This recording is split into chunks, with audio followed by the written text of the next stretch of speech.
Di ujung utara Indonesia terhampar sebuah surga yang belum tergarap.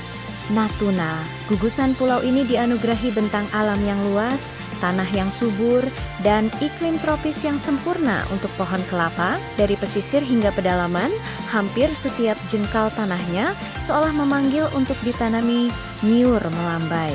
Ironisnya, di tengah potensi emas ini, jumlah petani kelapa di Natuna justru bisa dihitung dengan jari. Mengapa? Padahal kelapa adalah tanaman tangguh yang tidak butuh perawatan rumit dan bisa menjadi investasi jangka panjang yang menjanjikan.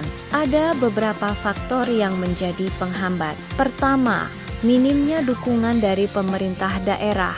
Banyak lahan potensial yang belum tersentuh program pertanian kelapa, baik itu dalam bentuk bantuan bibit unggul, pupuk, maupun pelatihan teknik budidaya yang modern. Tanpa bimbingan, petani merasa berjalan sendirian di tengah hutan belantara. Kedua, banyak petani lebih tertarik pada komoditas yang cepat panen. Sayuran, cabai, atau bahkan sawit menjadi pilihan utama karena hasilnya bisa segera dirasakan dalam hitungan bulan.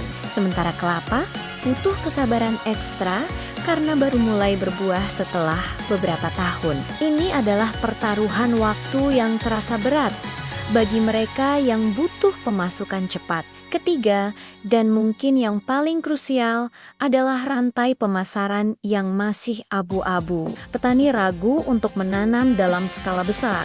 Jika tidak ada jaminan siapa yang akan membeli hasilnya, atau berapa harga yang akan mereka dapatkan. Ketidakpastian ini mematikan semangat untuk berinvestasi jangka panjang pada kelapa. Padahal, jika dikelola dengan serius, kelapa bisa menjadi mesin ekonomi baru bagi Natuna. Bayangkan saja, mulai dari segarnya air kelapa muda yang jadi primadona wisata, kopra untuk industri minyak, hingga produk turunan seperti sabut untuk kerajinan dan arang tempurung untuk ekspor. Setiap bagian dari pohon kelapa punya nilai jual. Potensi ini bisa membuka ribuan lapangan kerja baru dan secara signifikan meningkatkan kesejahteraan masyarakat lokal. Natuna sudah punya modal utamanya, lahan yang subur dan iklim yang mendukung. Yang dibutuhkan sekarang adalah sebuah langkah nyata. Sebuah sinergi antara kesadaran masyarakat,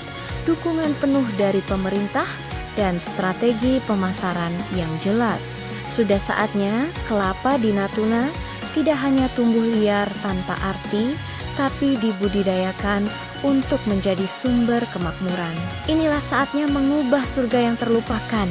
Ini menjadi lumbung kelapa kebanggaan Indonesia. Terima kasih sudah menonton. Jangan lupa untuk like, komen, dan subscribe agar kita bisa terus mengangkat cerita-cerita inspiratif dari seluruh penjuru negeri. Sampai jumpa di video berikutnya.